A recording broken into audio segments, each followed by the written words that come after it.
Hey guys, my name's Savannah. I'm the face behind the Little Sparkle Barn. I hope you absolutely love this video and everything that my channel has to offer. If you do, please give it a big thumbs up, hit that subscribe button, and follow along for more. You can find me anywhere at the Little Sparkle Barn. Today I'm going to be walking you guys through how I made these full wrap water slide tumblers. Of course, anything in the video can be found in the links below. Let's go ahead and get started.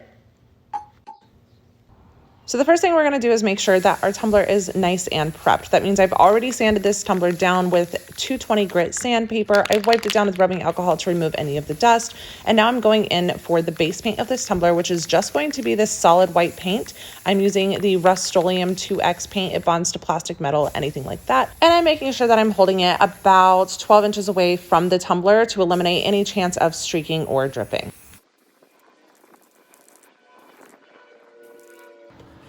So while that paint coat on my tumbler is drying, I'm going to go ahead and prep the water slide for the next step of this design. I use Hayes Paper Co. Inkjet clear or transparent water slide paper. So I'm going to use the Rust-Oleum 2X matte clear spray paint to seal my water slide paper. I'm going to give this 3 coats, letting each dry for about 5 to 10 minutes in between, and then waiting an hour before applying my water slide to my tumblers. Once the paint on my tumbler and my water slide is completely dried, I'm going to take my water slide and trim the design to fit around my tumbler as I need it to, and then I will begin applying it to my tumbler while my tumbler is on my turner. Hayes Paper Co. Water Slide requires you to slide the top layer of water slide off of the backing and then onto your tumbler. As you can see, I'm starting to push a little bit of the paper off the backing so that I can pull the backing out of it as I apply it to my tumbler. I'm getting my tumbler wet first. This is required for the water slide to apply correctly and not rip or wrinkle during the application process. I'm going to hold on to the top layer of water slide as I begin to turn my cup, slowly pulling the backing out from under the top layer, aligning it as I turn my cup. I'm going to power on my turner so that my cup will start spinning and I can pull the backing out from under it. As you can see here, while I'm pulling the backing out, I do hit it and I make it go crooked. But thankfully, my cup was wet and the water slide is easily movable on the wet surface. The only thing that I do caution for this is that the more you put pressure on the water slide and the more the water slide wrinkles, the more you run the risk of getting a crack in the water slide or not being able to get it to where you need it to go without it ripping. So realigning my water slide, I'm just going to gently pull it back a few times and make sure that all of the wrinkles are out of it without trying to push the wrinkles out with my fingers. That is known to cause cracking and I don't want that. I'm just going to let this part play so that you guys can see how I work with the water slide very gently to move it around the tumbler and make sure that it's perfectly aligned. The top and the bottom are straight. My design is even how it's supposed to be. And then I am just moving down the corners, smoothing out any of the air bubbles that are inside of it. And then I will reach to grab my X-Acto knife, trim off the overage of the design, and then use my silicone brush and the paper towel to finish getting out any of the air bubbles and wrinkles underneath the design. This silicone brush is an absolute lifesaver. You can grab them on Amazon. I think you get like a 3-pack for like $8. They're not expensive at all. You just dip them in the water and then you move them across the top of your water slide, no matter how big or small the water slide is. And it helps push out any of those extra air bubbles and really adhere that layer of water slide to the surface below. I'm just going to speed this part up because it's pretty repetitive, but essentially I'm just taking my silicone brush, popping out any of those air bubbles through the entirety of the tumbler.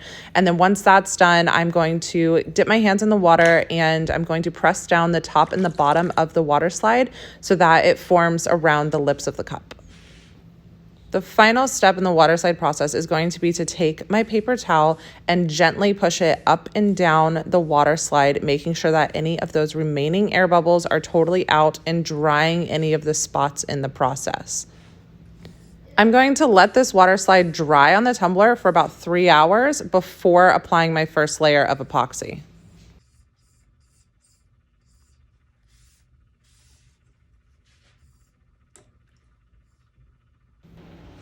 On this tumbler, I'm going to be using an epoxy additive. This is It's Pretty Personal's Diamond Dust Touch of Gold. It's a cheat glitter, which means you can add it to your epoxy and it looks like it gives your tumbler a full glitter base without actually needing to glitter the base of the cup. For this part, I'm going to be using Liquidy Split Ultra UV Clear Resin from KS Resin. It is a resin that cures in 2 hours. And then I can move on to adding the striping and the vinyl decals to my tumbler. On the fully cured epoxy, I'm going to come in and I'm going to add striping where the seams of the design meet on the back of the tumbler. This is just a piece of vinyl that I have cut with my paper cutter. It is the Tech Wrap Gold holographic vinyl. Directly on the other side of the tumbler, I'm going to apply my vinyl decals. I used a textured Cricut vinyl and the Tech Wrap holographic gold vinyl again, and just gently applying it where all of the pieces stick down and I can pull my transfer tape off of it. When I do remove the transfer tape, I'm going to be pulling it back at about 180 degrees instead of 90 degrees. That way it doesn't lift up any of the vinyl that I just placed on my tumbler. Once the vinyl has been placed and I'm happy with the way everything is looking, I'm going to go in with another coat of the Fast Set epoxy. This is the Liquidy Split Ultra UV Clear Cast Resin. It is going to cure in 2 hours, and then I can go in with another coat of my regular curing resin.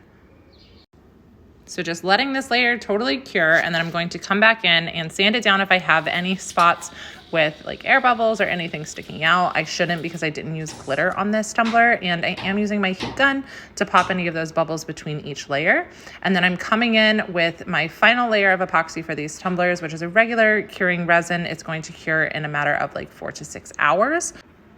And this is the KS Liquid Art Ultra UV resin. It is not the Liquidy Split resin. So my final coat on my tumblers is always going to be the regular curing resin. Of course, going in with my torch after I have applied this coat, popping any of the air bubbles that come up during the application process, letting this completely cure for about 72 hours before I ship it off, before I do anything with it, before I wash it, apply water to it, anything like that, just so that this layer of epoxy is 100% cured and it doesn't have any room for air. And my friends, there we have it. That is the process for making these super quick, super easy custom epoxy tumblers that come out super sparkly and absolutely ready for summer. I hope you enjoy. If you did, please don't forget to subscribe, like this, and if you have any questions, drop them in the comments below. I'll see you guys next time. Bye.